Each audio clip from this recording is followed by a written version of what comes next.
गई कितनी होगी, पुराण गई कितनी होगी। ऐसी शिव महापुराण की कथा है। आप कह रहे हो कि 1 मिनट की छूट सुनी उसने, तो 1 मिनट में शिव महापुराण की कथा गई कितनी होगी, कितनी पहुंची होगी, जो उसकी मुक्ति हो गई इतनी सी देर में। तो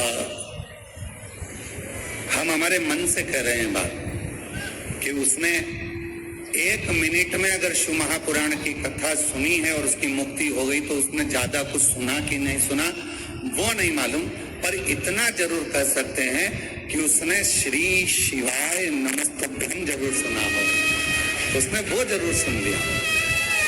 क्यों? क्योंकि श्री शिवाय नमस्तुभ्यम बोलने वाले का मात्र मुख का दर्शन करो तो भी मुक्त हो जाता है, उसके सारे पाप समाप्त हो जाते हैं।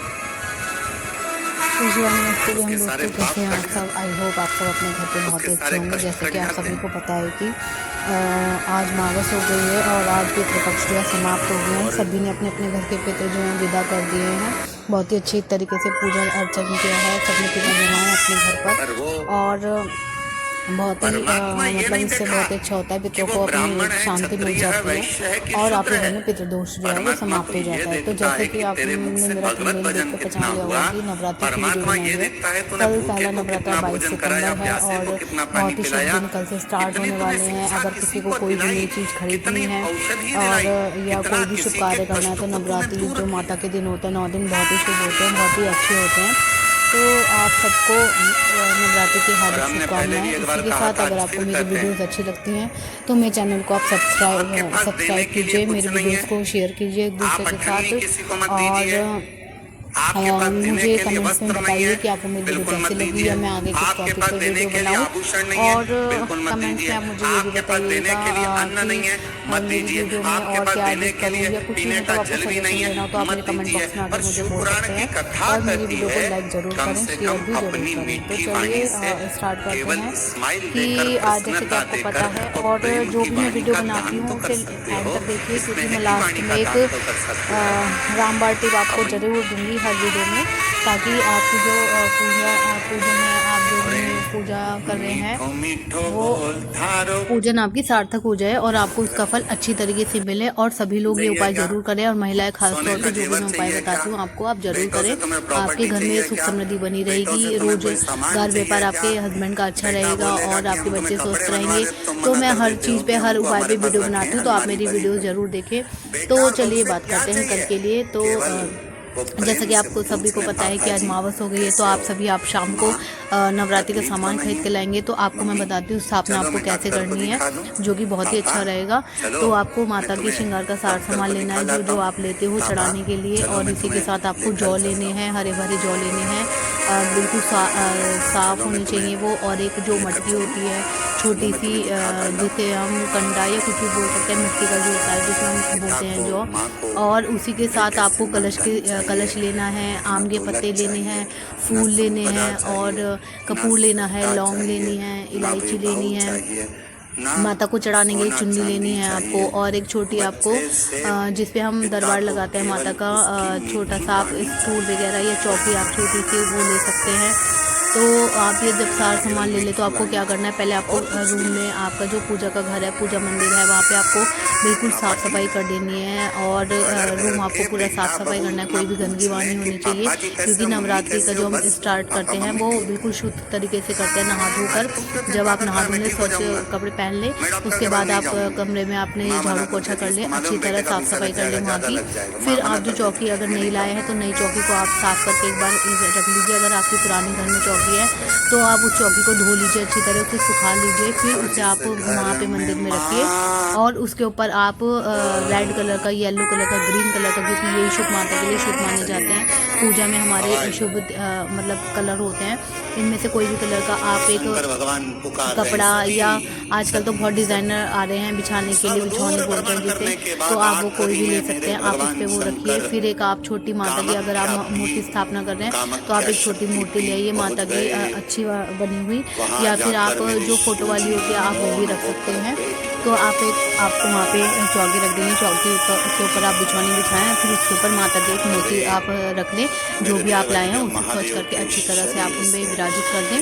विराजित करने के बाद आप वहाँ पे घी का दिया रख लें। और आपको कलश से स्थापना कैसे करनी है, आपको एक बिल्कुल साफ़ सुथरा आपको एक लोटा या जिसमें भी आप पूजा का जल रखते हैं आप वो ले लीजिए, और आप एक सूखा नारियल है पानी वाला, आप बजा के देख लें। जब आप नारियल खरीदें बाजार में, आप उसे अच्छी तरह हिला डुला के देख लें कि नारियल जो है पूरा सही है, पानी है उसके अंदर नहीं, क्योंकि पानी वाला नारियल ही शुभ होता है पूजा में रखना। आप फिर उसे सीधी तरीके से लोटे में रख लीजिए, और उससे पहले आप जो पान के उसके आम के पत्ते होते हैं वो आप रख लीजिए, 5, 7, 11 जितने भी आपके यहाँ रखे जाते हैं, आप उसके ऊपर वो कलश स्थापना कर लें, ठीक है। और जो आप लोटा रखेंगे, लोटे के नीचे आपको चावल जरूर रखने, साबुत चावल पूजा में यूज़ होते हैं, कटे फटे चावल पूजा में यूज़ नहीं होते, तो आप साबुत जो चावल हैं वो ले लीजिए, उसके ऊपर कलश रखिए। कलश के अंदर आप जल भर के रख लीजिए पूरा, और उसके ऊपर आप नारियल रखें। नारियल के आप ऊपर आप एक छोटी सी चुन्नी लाई है, चुन्नी आप उसे लपेट कर रखिए, चुन्नी बहुत शुभ होती है, और उसके ऊपर आप कलावा बांध दीजिए, ठीक है।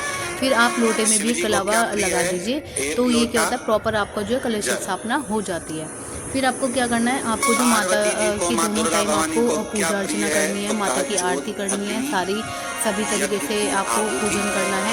और सुबह जब आप करते हैं तो आपको अंगारी जलानी, जो ये हमारा वो होता है ना हवन वाला कुंड होता है छोटा, उसमें आप सामग्री डालकर और कलसी जलाकर उसमें कपूर, लौंग, घी ये सब चढ़ाकर आप उसकी कलसी जलाएं और अंगारी करें माता की। अगर शाम को करना चाहिए शाम को भी कर सकते हैं, नहीं तो आप सुबह एक टाइम जरूर करें। तो ये आपको पूरा 9 दिन का प्रोसेस आपको करना है, ये पूरा प्रोसेस होता है माता रानी के लिए। और 9 तरीके से हम इसी तरह पूजा अर्चना करते हैं। दुर्गा चालीसा का आप पाठ कीजिए, माता को मनाइए, और इसी के साथ साथ आपको क्या करना है, जिससे कि माता आपकी बहुत जल्दी प्रार्थना सुनेंगी, आपको डेली शिव मंदिर जाना है, साथ में आपको शिव जी की पूजा भी करनी है। शेरवाली मैया की आप पूजा करिए, नवरात्रि मैया की पूजा करिए, नवरात्रि मैया के साथ साथ आपको भोले बाबा की पूजा अर्चना करनी है। तो उससे क्या होगा, शिव शक्ति दोनों मिलकर आपकी जो सारी परेशानियां वो दूर करेंगे, आपको आशीर्वाद देंगे और आपकी सभी मनोकामना पूरी करेंगे। तो आपको इस तरीके से पूजा अर्चना करनी है, और आपको दोनों टाइम धूप बत्ती जरूर करनी है घर में, और आप घर को अकेला ना छोड़े, घर में ताला ना लगाएं। और इसी के साथ साथ आप डेली मंदिर में, शिव मंदिर में 1 लोटा जल जरूर चढ़ाएं। और इसके साथ साथ आपको क्या करना है, नवरात्रि के जो पहले दिन होता है उसमें माँ शैलपुत्री जी की पूजा की जाती है और कलश की स्थापना की जाती है। कलश के चारों ओर जो बोए जाते हैं, जैसे कि मैंने आपको पहले बताया वीडियो में, और कलश के चारों ओर जो बोए जाते हैं अखंड ज्योति प्रज्वलित की जाती है। कुछ घरों में अखंड ज्योति जलती है, तो आपको अखंड ज्योति जलानी है, और आप कहीं और भी छोड़ सकती थी, हवन की अग्नि में प्राण छोड़ने की जरूरत क्या पड़ गई। आप पूरी पूजा हमारे यहाँ तो फिर हमारी पूजा में जो है दुर्गा भवानी का, माँ जगत जननी का एक मंदिर ऐसा है जहाँ पर माता की मूर्ति नहीं है, केवल 9 दिन की पूजा ज्योत की पूजा। पहले आपको घर की साफ सफाई करनी है।